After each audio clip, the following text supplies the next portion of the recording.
여러분 안녕하십니까? 샤레군사연구소입니다. 연속 이슈 점검 시간으로 돌아왔습니다. 오늘 주제는 뭔가요? 오늘은 이제 좀 핵무기에 대한 얘기를 좀 해보려고 합니다. 지난 사드 시리즈에서 제가 결론의 여지를 조금 남겼었어요. 일단 우리는 현실적으로 미국의 핵우산 정책을 신뢰하며 우리 나름대로 비대칭 무기 개발과 적대 세력에 대한 전략적 타격 수단을 확보해야 하는데, 그런데요, 아무리 이리 굴리고 저리 머리를 굴려봐도 핵무기를 가진 상대를 재래식 타격 수단으로 제압할 수 있다는 것은 망상이라는 결론에 제가 도달했습니다. 사실 작전권 반환에 좀 회의적인 시각이 많잖아요. 그 여러 가지 이유가 있습니다만 거기에는 북한이 핵을 가지고 있기 때문에 유사시 미국의 핵 우산에 의존할 수밖에 없는 현실도 반영된 것이에요. 그래서 이런 복잡하고 답이 안 나오는 상황에서 우리가 적어도 기술적으로는 핵무기를 만들 수 있는지 하는 여부가 매우 중요하다고 생각했습니다. 즉, 잠재적인 핵무기 보유국으로서의 능력 유무가 우리 주변 국가에 어필한 것도 굉장히 크다고 생각했어요. 그래서 자칫 굉장한 논란이 될 것 같지만 조심스럽게 이 문제를 한번 짚어보고자 합니다. 그리고 솔직히 논란 돼봤자 우리 채널에서만 논란이 되는 거지 누가 알겠어요.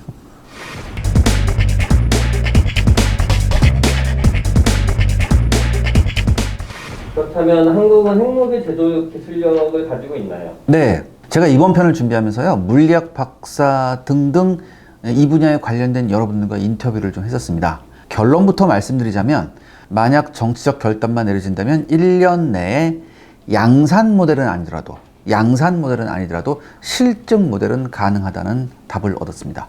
또한 수소폭탄까지는 아니더라도 원자폭탄의 프로토타입은 충분히 제조가 가능하다는 얘기죠. 개발에 소요되는 시기에 대해서 여러 가지 이야기가 있습니다. 외국에서는 짧게 2, 3개월까지 보는 쪽 시각도 있는데, 원자폭탄 제조에 필요한 원리적인 기술은 이미 가지고 있지만 이와는 별개로 개발에 필요한 시간은 좀 보수적으로 볼 필요가 있습니다. 여러 가지 안정성 문제가 있기 때문에. 사실 핵무기 제조에 있어서 가장 중요한 것 중 하나가 뭐냐면 핵 물질을 얻어내는 것이에요. 근데 우리나라는 중수로가 있기 때문에 비교적 빠른 시간 안에 가능하다고 합니다. 그러니까 중수로가 중요한 이유가 있어요. 여기서 이제 우라늄에 대한 얘기를 조금만 할게요. 여러분들 다 아시겠지만 그냥 아주 굉장히 간단하게 할게요. 그러니까 천연 우라늄 238을 이용해서 핵 분열 물질인 플루토늄을 만들 수 있어요. 뭐가? 중수로가. 그래서 중수로가 굉장히 중요해요. 그러니까 원자로는 여러 종류가 있어요. 근데 현재 우리나라는 경수로하고 중수로가 쓰여요. 이 두 종류가 쓰이는데, 원자력 발전은요, 우라늄을 주 성분으로 하는 핵 연료를 사용해서 발전을 합니다.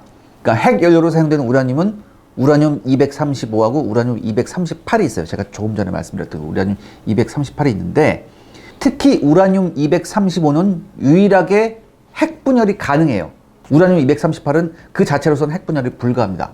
근데 문제가 뭐냐?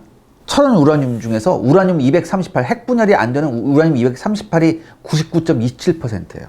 그리고 핵 분열이 가능한 우라늄 235가 0.72%밖에 안 돼요. 그러니까 천연 상태에서는 우라늄 235의 비율이 너무 낮기 때문에 천연 우라늄을 이제 채취하고 나서 이걸 이제 우라늄 235를 분리하기 위해서는 원심 분리법 같은 농축 과정을 거쳐야 돼요.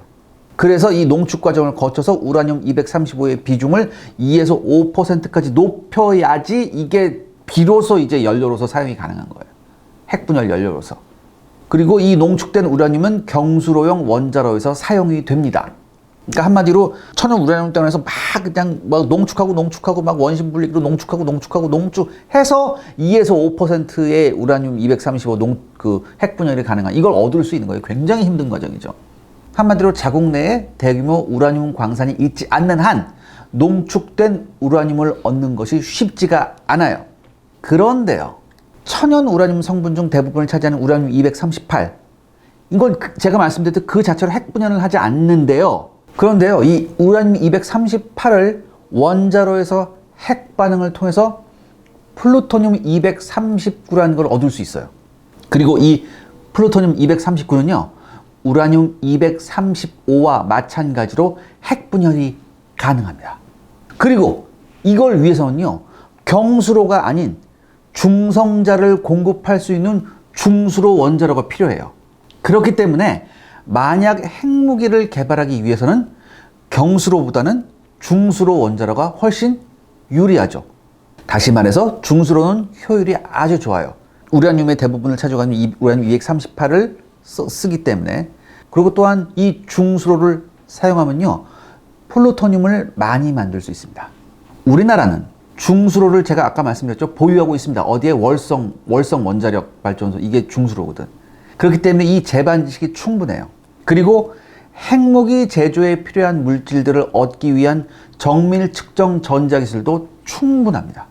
아울러서 이 폭약 시뮬레이션 능력도 ADD가 모두 보유하고 있습니다. 쉽게 말해서요, ADD에서 관련 기술을 모두 보유하고 있습니다. 그리고 여러분 솔직하게 북한 정도 과학기술력, 북한 정도의 공업기술력 있는 나라도 이게 가능한데 우리라고 이게 안 되겠어요. 그러니까 보는 눈이 많아서 이거 실험을 못하는 거예요. 그러니까 기술들이 여러 군데 있잖아요. 그러니까 이 핵무기를 만들려면 여러 가지 이 기술들을 조합해서 합쳐서 인티그레이션을 해야 된다는 얘기인데, 보는 눈이 워낙 많으니까 이거 인티그레이션을 못 하는 거예요. 그것뿐이에요, 사실. 그렇다면 우리는 잠재적 핵무기 보유국인가요? 무엇보다 우리나라는요, 제가 거듭 말씀드리지만 중수로가 가동되고 있다는 것이 중요합니다. 천연 우라늄에서 플루토늄을 추출할 수 있고요. 이제 우라늄 235라도 우라늄 농축 원심 분리기 수준도 우리가 북한보다 훨씬 높아요. 그 다음에 이제 기폭 기술 수준도 상당합니다. 굉장히 높습니다. 근데 이제 문제가 있어요. 이 기폭 기술이라는 게, 그러니까 한마디로 이제 완벽한 상태와 조건 하에서 기폭이 돼야지 이 핵무기가 최대 효과를 내거든요. 그러기 위해서는 이 기폭 기술이 굉장히 중요한데, 이 기폭 기술이라는 것은요, 무엇보다도 많은 기폭 실험 데이터가 필요해요. 그렇기 때문에 이 핵무기를 가지고 있는 나라들한테 이 기폭 기술 실험 데이터는 1급 기밀사항입니다. 그러니까 여기저기 흩어져 있는 기술을 인티그레이션 하는 것도 관건이고요. 솔직히 핵무기를 터지게 하는 것은 그게 문제가 아닌데, 그러니까 얼마나 정교하게 할 수 있냐, 이게 문제죠. 얼마나 적은 핵물질을 사용해서 효과를 극대화할 수 있고 양산할 수 있는 능력이 있느냐, 이게 문제입니다. 그리고 원자탄의 기술만 넘어서는요, 수소폭탄까지는 기술 진입 장벽이 낮아요. 근데 뭐 수소폭탄까지는 어마어마한 정치적 부담 때문에 좀 곤란하긴 하죠.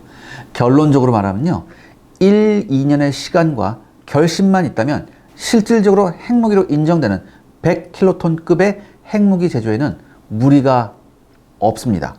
또 하나, 이 핵무기를 만들었다고 다가 아니죠. 이 핵무기를 뭐 하는 수단, 투발 수단도 있어야 되잖아요. 근데 우리는 탄도미사일과 SLBM 능력이 이미 상당한 수준에 이르러 있기 때문에 이것도 큰 문제가 되지 않습니다. 이게 우리만 정신 승리하고 있는 거 아닌가요? 뭐 그렇게도 볼 수 있는데, 지금부터 소개해드리는 내용은요, 국내외 핵 전문가들의 한국 핵무장 능력에 대한 평가를 제가 소개해드리려고 합니다. 이들의 평가를 소개하는 것일 뿐 우리 채널의 주장이 아님을 분명히 밝혀둡니다. 조금 비겁한가요? 약간. 하여튼 국내외 평가를 한번 들어볼게요. 먼저 이제 국내 대표적인 핵무장론자 중에 한 분이 계십니다. S대 원자핵공학과의 S모 교수님이 계신데, 이분은 뭐라고 말씀하셨냐면, 한국이 핵 개발을 결심하면 2년 내로 핵탄두 100개까지도 만들 수 있다고 주장하셨어요. 또 무슨 언급을 하셨냐? 한국의 핵 개발은 기술과 경제가 아니라 정치의 문제라고 했습니다. 국가가 결심하고 정치인들의 방패만 되어준다면 핵 개발은 연탄 찍기처럼 간단할 수도 있다라고 얘기를 했습니다. 그리고 한국의 핵무장 능력에 대한 평가로서 가장 많이 회자되는 것이 누구냐면, 2015년 4월 미국의 정상급 핵무기 전문가이자 미국 과학자연맹 FAS라고 하거든요. 이 미국 과학자연맹의 회장인 찰스 퍼거슨의 이른바 37쪽짜리 퍼거슨 보고서가 가장 많이 인용이 됩니다. 이 찰스 퍼거슨은요, 미국 해군사관학교를 졸업했고요, 핵잠수함 부대에서 근무를 했습니다.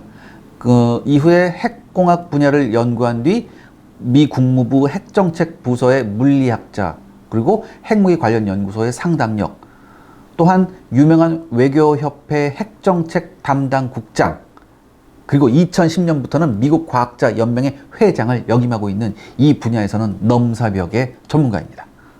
사실 이 사람이 쓴 이 문제 보고서가 사실 비공개로 회람이 되다가 이 NPEC이라는 기구가 있습니다. 비확산 정책교육센터라고. 이 NPEC의 홈페이지를 통해서 전문이 공개가 됐습니다. 근데 이 보고서를 보면요, 한국의 핵무장 능력을 아주 높게 평가하고 있습니다. 또한 핵무장의 길을 갈 가능성도 굉장히 높게 보고 있어요. 다시 말해서 이 보고서도 마찬가지로 한국이 결심하면 국제사회가 막지 못할 거란 이런 얘기도 담겨 있습니다. 네, 한국이 어떻게 핵무장을 할 수 있을까요? 일단 이 퍼거슨 회장은요, 이 보고서에서 뭐라고 얘기했냐? 북한은 어떠한 상황에서도 핵을 포기하지 않을 것이라는 전제를 깔아두고 있습니다. 또한 중국이 한반도의 평화를 원한다면서 북한의 핵은 묵인하고 한국의 핵 개발에는 반대하는 앞뒤가 맞지 않는 정책을 펼치고 있다고 비판하고 있죠. 이러한 상황에서 한국이 선택할 수 있는 대응 방안에 대해 아주 흥미진진한 시나리오를 제시합니다. 첫 번째 시나리오가 뭐냐? 한국이 핵분열 물질 등을 준비해 두었다가 5년 이내에 외교적 압박을 목적으로 한 핵폭탄 몇 개를 만든다는 얘기죠. 그리고 이는 미국과 중국에 대해 북한의 비핵화를 촉구하는 외교용 핵폭탄이다. 이런 것이 첫 번째 시나리오입니다. 두 번째 단계에서는요, 이 외교적 핵폭탄이 별로 효과를 거두지 못하는 것을 본 한국이 매년 10개의 핵폭탄을 만드는 핵 강국의 길을 질주하는 그런 시나리오입니다. 여기에는 5년에서 약 한 10년이 걸릴 거라고 합니다. 특히 한국은요, 북한 정권이 무너질 때 중국군이 개입하는 것을 막기 위해서는 핵무기가 유용하다고 판단할 거라고 이 사람은 얘기하고 있습니다. 따라서 본격적인 핵전력 건설이 시작될 거다. 그리고 마지막 단계로는 한국과 일본이 핵무장에 협력해서 중국과 북한에 공동 대응하는 이런 시나리오도 얘기를 합니다. 전체적으로 이 사람 시나리오를 보면 좀 고개가 좀 갸우뚱해지긴 하죠, 사실. 특히 이 세 번째 시나리오는 이 한국과 일본 사이의 해묵은 적대감을 생각을 해보면 한일의 공동 핵 개발은 망상에 좀 가깝다는 생각이 들긴 해요. 근데 또 이렇게도 생각할 수 있습니다. 만약에 미국이 돌발적인 중동이나 유럽 문제에 봉착하게 되면 동아시아에 대한 주도권을 상실할 가능성이 좀 큽니다. 제가 예전에 몇 번이고 말씀드렸듯이 미국은 지금 위민 전략을 못하고 있거든요. 미국이 위민 전략을 하기엔 지금 전교 2, 3, 4, 5 등이 너무 커버렸어요. 그러니까 미국이 동아시아에 대한 주도권을 상실할 가능성이 있는 이 틈을 타서 북한과 중국의 핵 위협이 강해진다고 판단하면 핵무장을 위해 한국과 일본이 협력할 가능성을 배제할 수 없다고 주장을 하고 있습니다. 이 퍼거슨이라는 사람이. 그래서 이 사람이 주장했던 게 조금 뭐 설득력까지는 아니더라도 오호라, 어머나 뭐 이런 반응은 나올 수 있을 것 같아요. 그리고 또 이 퍼거슨이라는 사람이 강조한 게 뭐냐면은 한국과 일본이 상호 협력을 할 수 있대요. 그러니까 왜냐하면 일본은 제철이 시설하고 고속 증식로에 대한 노하우가 있고 한국은 발전된 크루즈 미사일 및 탄도 미사일 기술하고 그다음에 수소폭탄의 원료인 삼중수를 제공할 수 있다. 근데 이거는 좀 그런 게 제철 시설을 그렇게 만드는 게 어렵지 않거든요. 그러니까 우리도 충분히 제철 시설 만들 수 있고 그리고 일본 애들도 로켓 만들어서 인공위성 날린 애들이기 때문에 한국이 우리나라가 일본하고 뭐 이거를 뭐 이렇게 기술 협력을 한다. 뭐 이거는 좀 전 가능성이 굉장히 낮다고 생각해요. 또 그는 이제 이런 결론을 마지막에 얘기합니다. 미국은요, 중국과 북한이 핵전력을 증강하고 미국이 여기에 제대로 대응할 능력이 부족하다고 판단하면 미국은 한국과 일본이 핵무장의 길을 선택하는 것을 막을 수 없을 것이다. 속으로는 환영할 것이다. 이런 얘기를 합니다. 글쎄요. 그러니까 지금 이 사람이 하는 말이 조금 여러 대목에서 좀 고개가 갸우뚱하는 건 사실이잖아요. 그러니까 제가 조금 더 이야기를 이어나가면서 한번 여러분들께 말씀을 드리겠습니다. 퍼거슨 보고서가 평가한 한국의 핵무기 제조 능력은 어느 정도인가요? 이 퍼거슨 보고서에서 이렇게 나와 있습니다. 한국이 핵무기를 만들려면 핵분열 물질, 핵폭탄 설계 능력, 그리고 운반 수단을 갖추어야 하는데 한국은 쉽게 이들 요소들을 확보할 수 있을 뿐만 아니라 수소폭탄 제조에 필요한 중수소나 삼중수소도 충분히 준비되어 있다. 제가 앞서 말씀드린 거하고 일맥상통하죠. 특히 월성에 있는 4기의 중수로가 핵폭탄 제조 원료 물질을 생산하는데 적합하다고 언급했습니다. 그는요, 이 월성에 저장된 사용 후 핵 연료를 재처리하면 26,000kg의 무기화할 수 있는 플루토늄을 얻을 수 있고, 이는 4,333개의 핵폭탄을 만들 수 있는 양이라고 얘기합니다. 핵폭탄 한 개에 한 6kg의 플루토늄이 들어간다고 가정을 했습니다. 따라서 한국은 결심만 하면 재처리 공장을 6개월 안에 지을 수 있고, 월성 원전 등을 통해 증강 핵폭탄이나 수소폭탄을 만드는 데 필요한 중수소나 삼중수소를 이미 만들고 있고, 더욱이 중요한 게 뭐냐, 수소폭탄 제조에 필요한 리튬6를 이제 얻을 수 있는 방법인데, 이 리튬6는요 자연 리튬에서 빼내는데요. 근데 한국은요, 이제 우리나라는 볼리비아로부터 리튬 전지용 천연 리튬을 수입하기로 이미 계약한 바가 있거든요. 그러니까 한국의 수준 높은 컴퓨터 기술 등을 볼 때 핵폭탄 설계에 필요한 초고속 전자 기폭 장치를 만드는 것이 어렵지 않을 것이고, 그리고 핵분열을 일으키는데 필요한 고성능 폭약은 이미 하나 같은 전문 그룹에서 만들 수 있고, 그리고 전반적인 이 기술 수준이 굉장히 높기 때문에, 뭐 앞서 말했던 컴퓨터 기술이라든지 뭐 이거 측정 기술이라든지 이런 여러 가지 기술이 굉장히 높기 때문에 별도의 핵 폭발 실험을 할 필요가 없이 시뮬레이션으로도 충분하다고 얘기하고 있습니다. 굳이 실험을 한다면요, 한국이 핵 보유국임을 세계에 과시할 필요가 있을 때 그때 하면 된다. 제가 봤을 땐 약간 지나친 느낌이 없지 않아 있어요, 이 사람이 얘기하는 게. 근데 하나하나 따져보면요, 딱히 틀린 말은 없습니다. 제가 팩트 체크를 인터뷰하면서 좀 해봤거든요. 그러니까 모두의 제가 인터뷰한 내용하고 지금 이 퍼거슨이라는 사람이 얘기한 거하고 그렇게 크게 다르지가 않잖아요. 물론 퍼거슨은 한 발 더 나가긴 했지만, 다만 이 퍼거슨 보고서에 대해서는요, 많은 이 관련 전문가들이 어떤 반응을 보시냐, 특히 이 사람이 얘기한 이 한국의 핵 개발 시나리오에 대해서는 모두 다 고개를 가로젓거나 갸우뚱하거나 했습니다. 그건 저도 조금 마찬가지거든요. 아무튼 여러 가지를 고려했을 때 우리나라의 핵무기 제조 능력은 현재로서 충분하다고 결론을 내릴 수 있습니다. 시청자 여러분들의 구독과 좋아요는 영상 제작에 정말 큰 도움이 됩니다. 여러분들 부탁드리겠습니다. 구독과 좋아요. 근데 우리나라뿐만 아니라 네. 일본도 언급했다고 하던데. 네. 근데 어떻게 보면요, 지금 이 지구상의 어떤 나라가 핵을 갖기로 결심을 했어요. 그래서 핵무기를 만든다 했을 때 가장 빨리 만들 가능성이 있는 나라는 일본이라는 평가가 있습니다. 이 동아시아의 군사 전문가인 이언 이스턴 박사가요, 아까 제가 말씀드린 엔팩, 이 엔팩의 의뢰를 받아서 쓴 보고서가 하나 있습니다. 일본의 전략무기 계획과 전략, 미래 시나리오와 대안이라는 보고서예요. 이게 2016년에 공개가 됐어요. 이 보고서에는 뭐라고 나와 있냐, 일본이 핵무장을 결심하면요, 막강한 기술력과 재정의 힘으로 5달 안에 핵폭탄을 만들고요, 중국과 맞먹는 거대한 핵전력을 갖출 수 있다고 전망했습니다. 또한 그는 이 보고서에서요, 일본이 핵무장을 하도록 몰아가는 요인들을 다음과 같이 요약합니다. 첫째, 중국과 북한의 핵 위협. 둘째, 한일 관계가 좋지 않아 북한과 중국에 대한 공동 대응이 어려운 점. 세 번째는 미국의 국내 정치 사정으로 서태평양에서의 점증하는 중국의 위협에 군사적 대응을 제대로 하지 못할지도 모른다는 불안감. 그러니까 아까 퍼거슨이 한 얘기하고 약간 비슷하잖아요. 또한 이 사람은 뭐라고 얘기했냐, 일본이 핵무장을 결심하면 5달 이내에 700kg 중량의 폭발력이 11킬로톤인 핵폭탄을 폭격기용으로 만들 수 있다. 그리고 20개월 이내에 35개의 핵폭탄을 추가할 수 있다고 말했습니다. 또한 일본이 만약에 국력을 집중하면 핵폭탄 800에서 1200개를 만들 수 있다고 얘기했어요. 중국은 한 300개 정도 있거든요.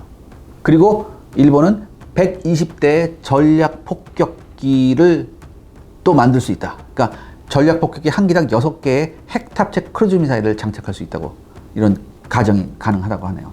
또한 36척의 핵 탑재 잠수함을 보유할 수 있다고 얘기했습니다. 이를 위해서는 1,500억 달러가 들고 국방 예산은 GDP 대비 1%에서 2.95% 정도로 늘려야 한다고 이 사람은 전망을 했습니다. 또한 마지막에 굉장히 인상적인 얘기를 하더라고요. 일본인들은 그 어떤 다른 나라 사람들보다 정부 방침을 잘 따름으로 큰 문제가 되지 않을 것이다. 이런 얘기를 했습니다. 그러니까 구체적으로 이 사람은 지금 몇 개 가질 수 있고 이 투발 수단은 일본이 뭘 할 수 있고 뭐 이런 얘기까지 다 한 거예요. 그러니까 이 퍼거슨 보고서가 한국에 대해서 좀 이렇게 좀 얘기를 했다면 이 이언 이스턴 보고서는 일본에 대한 얘기를 했어요. 쉽게 말해서 한국과 일본 둘 다 지금 당장 핵 개발을 해도 별 무리 없이 굉장히 빠른 시간 내에 핵 무장 능력을 갖출 수 있을 것이다. 이렇게 평가한 거죠. 우리가 핵을 가지면 네. 우리나 일본이 핵을 가지면 미국이 용인을 할까요? 아, 그런 얘기가 있죠. 그러니까 이 방금 말씀하신 대로 한국과 일본이 핵을 보유하면 이걸 과연 미국이 용인할까? 근데 이 이어니스터 박사가요, 거기에서도 언급을 했습니다. 비밀 핵 개발이 알려지면 일본 정부는 미국의 다음과 같이 제안할 거라고 이 사람이 얘기했어요. 첫 번째, 핵무기를 먼저 쏘지 않는다. 절대. 그 다음에 일본의 핵무기 보유는 미국의 핵 우산 전력과 통합할 수 있다.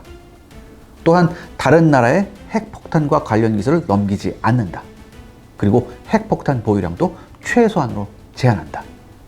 그러니까 이런 조건을 일본이 미국에 제시할 거라 이런 얘기죠. 그렇다면 이 정도 조건은 미국으로서는 동아시아에서 가장 큰 동맹인 일본의 이 조건은 충분히 받아들일 가능성이 있다고 얘기했어요. 그리고 놀랍게도요, 이 이언 이스턴 박사가 우리나라도 언급했습니다.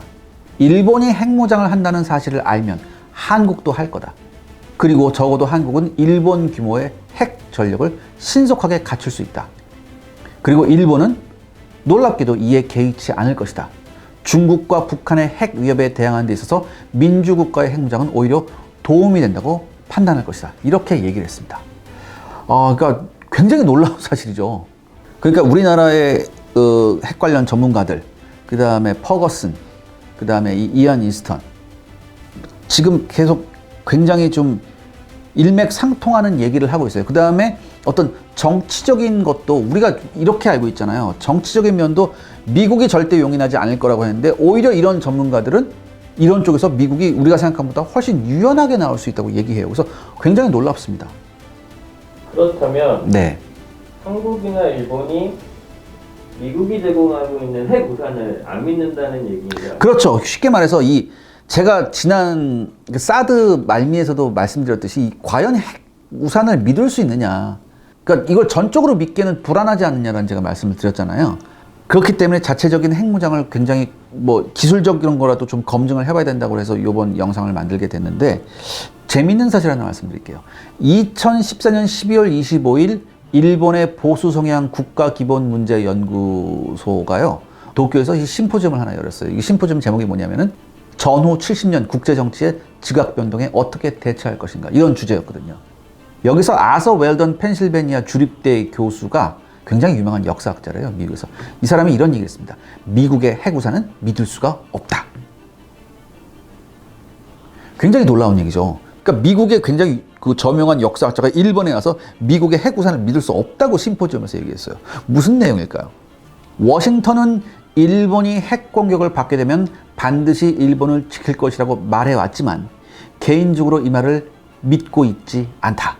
미국이 동맹국을 지키기 위해 핵병기를 사용할 수 있을까? 만일 도쿄가 핵 공격을 받게 되면 이에 대한 보복으로 미국이 핵미사일을 발사할 수 있을까? 답변하자면 노이다.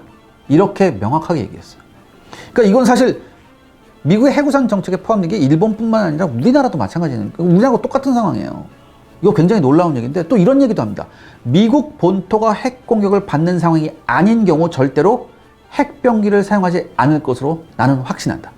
미국의 확장 억지력과 핵우산의 실체를 보면 핵전력을 보유하지 않는 국가는 동맹국으로부터 도움을 받을 수 없고 외부로부터 위협과 약탈을 당할 수밖에 없게 돼 있다. 역사적으로 미국과 매우 친밀한 관계를 가진 영국과 프랑스가 그 좋은 예이다. 두 국가는 미국과 함께 수많은 전쟁에 참여했지만 미국이 자국을 자동으로 도와주는 안전보증이라고 여기진 않았다. 영국과 프랑스는 최소 억지력을 유지하기 위해 거액의 예산을 투입해왔고 최소 억지력이란 적국을 상대로 개전할 만큼의 핵전력은 아니더라도 핵 공격을 막는 데는 충분한 능력을 감추는 것을 뜻한다. 그러니까 한마디로 우리도 핵이 몇 발 있어. 우리가 너네만큼 핵이 많지는 않지만 네가 만약에 핵 쏘면 우리도 핵 쏴. 그러니까 넌 날 죽일 수 있지만 난 너 뭐야? 팔다리 하나쯤 가져갈 수 있어. 눈깔 하나쯤 팔 수 있어. 이런 거죠. 그러면서 마지막으로 이런 얘기를 합니다. 내가 만일 일본인이라면 영국과 프랑스처럼 최소 억지력을 갖췄을 것이다. 한마디로 결론은 뭐냐? 이 핵우산이라는 이 말을 과연 믿을 수 있느냐? 믿지 못한다는 거죠. 그러니까 제가 지난 사드 말미에서 제가 미국의 핵우산 정책을 100% 신뢰하면서 그것만을 신뢰하면서 우리가 우리의 안보를 담보할 수 있느냐라는 말씀을 드렸었어요. 그러니까 이분 말씀을 듣고도 제가 뭐 여러 가지를 한번 생각해 보게 됐습니다. 근데 미국의 경제 제재를 무시할 수 없지 않습니까? 네, 그러니까 어느 나라건 이제 핵을 개발하게 되면 이게 국제사회에 반하는 거잖아요. 국제사회에 반하게 되면 이렇게 되면 이제 경제 제재를 받을 수밖에 없는데, 그러니까 이 한국 내에서 우리나라 내에서 뭐 이념을 막론하고 정치 성향을 막론하고 자위적 핵무장이 불가능하다고 주장하는 사람들이 꼽는 가장 큰 이유가 이 경제적 제재예요. 저도 거기에는 동의를 해요. 특히 우리나라는 수출 의존도가 높잖아요. 그렇기 때문에 이 수출 의존도가 높은 한국이 경제 제재를 당할 경우 견디기 어렵다는 이런 얘기인데, 여기서 또 퍼거슨 회장이 나옵니다. 이 퍼거슨 회장은 여기에 대해서도 굉장히 회의적으로 봐요. 무슨 말을 했냐? 한국의 거대한 경제력이 오히려 제재를 돌파할 것이다. 이런 얘기를 합니다. 그러니까 한국은 세계에서 가장 국제화된 국가 중에 한 곳이고 경제력이 강한 나라 중 하나이며 세계의 탑 클래스의 기업들이 만들어내는 우수한 제품들을 세계에 공급하고 있다. 그렇기 때문에 일각에서는 한국이 핵무장을 할 수 없다고 주장하지만 한국은 인도가 그랬듯이 경제 제재라는 폭풍우를 뚫고 나올 가능성이 높다라고 얘기했습니다. 그러니까 인도는 사실 1998년 5월에 핵실험을 했어요. 인도가 핵 개발을 하죠. 그래서 국제사회의 경제 제재를 받게 됐어요. 근데 이 제재가요, 여러분 놀랍게도 1년이 지나지 않아서 끝납니다. 그러니까 인도가 우리나라처럼 공업기술력 그런 게 없지만, 그러니까 제조업 기술력이 없지만 그럼에도 불구하고 국제사회에 거대한 인구를 가진 인도 시장을 굉장히 많이 어필해왔거든요. 그러니까 이걸 무시할 수 없었다는 얘기죠. 그렇게 되니까 미국은 이런 인도가 급성장하는 중국의 군사력을 오히려 견제하는 역할을 할 수 있다고 판단해버렸어요. 그래서 경제 제재가 1년도 안 가서 이제 풀렸죠. 다만 파키스탄은 조금 다르죠. 파키스탄은 이슬람 국가였고 미국하고 사이가 별로 안 좋았기 때문에 파키스탄이 인도 때문에 핵 개발을 했을 때 엄청난 경제 제재를 파키스탄은 받았었죠. 뭐 거의 고사 직전에 갔었는데 단 한 가지의 사건이 모든 걸 뒤집어 엎어버렸죠. 9.11 테러. 그래서 9.11 테러 사건 때문에 아프가니스탄에 미국이 들어가야 됐고 그 전진 기지 역할로 누가 해줬냐? 파키스탄이 해줬어요. 그러면서 파키스탄이 제재에서 풀렸다. 그래서 파키스탄 숨통이 트였어요. 아무튼 그렇기 때문에 이 퍼거슨은 이렇게 주장합니다. 한국은 세계 5위의 공업력을 가지고 있고 6위의 수출국이다. 이런 한국에 대한 경제 제재는 경제 제재를 하는 쪽도 타격을 받게 된다. 그렇기 때문에 오래 지속되는 것이 불가능하다. 또한 한국 같은 민주주의 국가의 핵무장은 미국을 비롯한 국제사회에 그다지 큰 악 영향을 끼치지 않는다. 그렇기 때문에 한국의 핵무장으로 인한 미국의 경제 제재는 그렇게 생각보다 크지 않을 것이다. 이런 얘기를 합니다. 그러니까는 어쩌면 우리가 듣기 좋은 말만 하는 것 같잖아요. 그리고 사실 그 듣다 보면 좀 어머, 와, 혹 이런 포인트가 있기는 해요. 사실.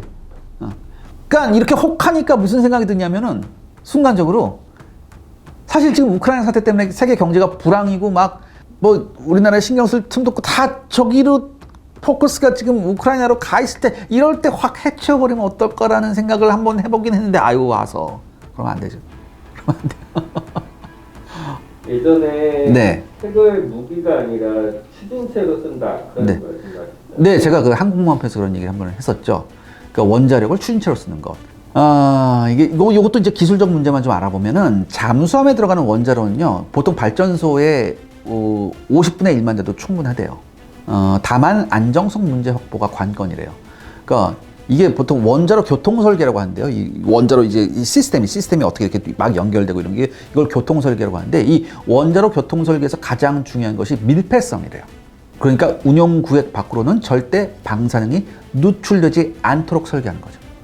또한 추가 장비가 없이도 작동에 이상이 없고 비상시에도 완전히 안정하게 셧다운 시킬 수 있는 교통기술이 굉장히 중요하다고 합니다. 그러니까 우리나라도 소형 원자로 연구는 굉장히 많이 하고 있는데, 그러니까 소형화 자체는 어렵지 않지만 군사용으로 쓸 수 있을 만큼 테스트를 할 수 없는 게 현실이거든요. 그러니까 만들 수는 있으나 군사 목적으로 충분히 가능하게 성능과 안정성을 확보하려면 많은 실험과 테스트를 해야 돼요. 그러니까 이게 이론만으로 실증 가능한 게 아니거든요. 그렇다면 이런 원자력 추진체를 만들기 위한 시간은 얼마나 걸릴까? 사실 기초 설계에 대한 노하우가 우리가 아직 없어요. 이 원자력 추진체에 대한. 그래서 이런 기술은 외부의 기술 협조가 아닌 이상 적어도 한 4, 5년의 집중적인 투자 및 연구 시간이 필요하다고 하더라고요. 그러니까 만약에 유사시 전시라면야 절차를 생략할 수도 있지만, 이게 원자력 하시는 분들은요, 이 안정성 문제 때문에 절차를 굉장히 중요시한대요. 그리고 또 하나, 이 원자문요, 발전소 같이 연료봉을 넣고 빼는 것이 쉽지 않대요. 그렇기 때문에 이 연료를 교체하려면 대대적인 오버홀이 필요하대요. 그러니까 거의 잠수함을 두 동강 내야 되는 그런 수준의 오버홀이 필요하대요. 따라서 처음에 아예 고농축 연료를 주입하는 게 훨씬 중요하고 효율적이라고 합니다. 하지만 문제는 뭐냐? 우리가 이런 고농축 연료를 많이 다루어 보지 않았다는 거죠. 굉장히 이게 크리티컬한 건데. 그리고 여러분 중요한 게 뭐냐면, 이게 실험 데이터 있잖아요. 이 실험 데이터도요, 이 IAEA 아시죠? 이 IAEA의 요주의 보고 대상이에요. 그러니까 공학적인 개념 설계는 그냥 넘어간대요. 넘어가는데 이 테스트는요, 1g만이라도 핵물질 1g만이라도 전용하게 되면 눈에 불을 켜고 사측을 한대요, IAEA가. 그리고 제가 여기서 여담 한마디 해주면, 이제 우리가 지금까지 우리나라하고 일본 얘기만 했잖아요. 근데 대만도 나름 상당한 기술력이 있다고 하더라고요. 다만 대만은 문제가 뭐냐? 대만 내에는 파악하기조차 힘들게 많은 중국 정보원들이 있어가지고, 만약에 대만의 핵개발 고삐를 미국이 풀었다가는 진짜 무슨 일이 일어날지 모르기 때문에, 특히 우리나라는 일본보다 대만에 대해서는 훨씬 더 강력하게 IAEA가 눈에 불을 켜고 보고 있다고 하더라고요. 요약하자면요, 우리가 기본적인 기술력을 가지고 있습니다. 그리고 잠재적 핵무기 제조 기술을 가지고 있는 나라 중에서는 가장 앞선 기술을 가지고 있다고 봐도 무방합니다. 그러니까 충분히 잠재적 핵무기 보유국으로 봐도 좋다는 얘기죠. 언제든지 결심만 선다면 바로 빠른 시간 안에 만들 수 있으니까요. 자, 그래서 오늘의 결론은? 자, 당장 내일이라도요, 북한이 핵미사일을 실전 배치할 그런 공식 선언을 한다면 우리는 어떻게 해야 됩니까? 그러니까 핵이 없는 한국은 영원히 미국의 핵 우산 아래 기대서 질질질 가든지, 아니면 북한 정권에 굴종해야 될지도 모릅니다. 사실 걔네가 너 이거 쏜다 막 실험하고 이러면, 여러분 지금 핵 실험뿐만 아니라 예전에 그랬잖아요. 뭐 지금은 조금 덜한데 예전에는 뭐야, ICBM 실험만 해도 주가가 추렁추렁 거렸잖아요, 우리가. 그래서 프랑스의 드골이 예전에 뭐라고 했었냐면, 핵무기를 갖지 못한 나라는 진정으로 독립되었다고 할 수 없다고 경고했어요. 그리고 이게 지금 실증돼 가고 있잖아요. 지금 우리 빼고, 뭐 일본도 마찬가지고, 우리 빼고 주변국이 죄다 핵을 가지고 있잖아요. 그러니까 이런 핵 강국이 득실되는 한가운데서 과연 우리나라가 자주성과 자유를 계속 유지할 수 있을까라는 의문이 들어요. 그렇기 때문에 핵무기를 생산하거나 보유하지는 않지만 언제든지 빠른 시일 안에 핵무기를 만들 수 있는 능력, 이른바 핵 잠재력을 고도화하는 방안을 우리나라는 적극 고려해야만 합니다. 현재로서는 이게 유일한 대안 같아요. 그리고요, 이 핵 잠재력은요, 새로운 전쟁 억제 전략이 될 것입니다. 그러니까 여러분들, 핵을 보유한 나라들한테 재래식 전력 기반의 전쟁 억제력을 행사하는 것이 이게 말이 돼요? 이거 어불성설이잖아요. 그러니까 이게 굉장히 중요한 문제예요. 또한 이제부터 제가 드리는 말씀은 제 개인적인 사견입니다. 사견인데, 미국이 진정으로 중국에 대한 전쟁 억제력하고요, 동아시아 영내 주도권을 확보하기 위해서는 확실하게 힘으로써 중국을 포위할 필요가 있어요. 그래서 뭐 Four Eyes, Five Eyes 이런 얘기가 나오는 거잖아요. 그런데요, 여러분, 중국은요, 불안하기는 하지만 러시아와 반미 연대를 실현을 했습니다. 그리고 핵보유국인 북한도 이에 동조하죠. 그런데요, 중국을 힘에서 앞서야 할 미국은요, 중국 포위 전략을 하는데 한국과 인도, 일본, 호주를 끌어들여야만 돼요. 근데 여기 딱 따지고 보면요. 중국, 북한, 러시아 다 핵 가지고 있죠. 그런데 미국, 한국, 인도, 일본, 호주에서 미국하고 인도만 핵무장을 하고 있어요. 더욱이 인도는 이른바 비동맹 제3세계 국가이고 러시아하고 군사적으로 굉장히 밀접해요. 무기체계가 지금 전부 다 러시아체로 바꾸고 있거든요.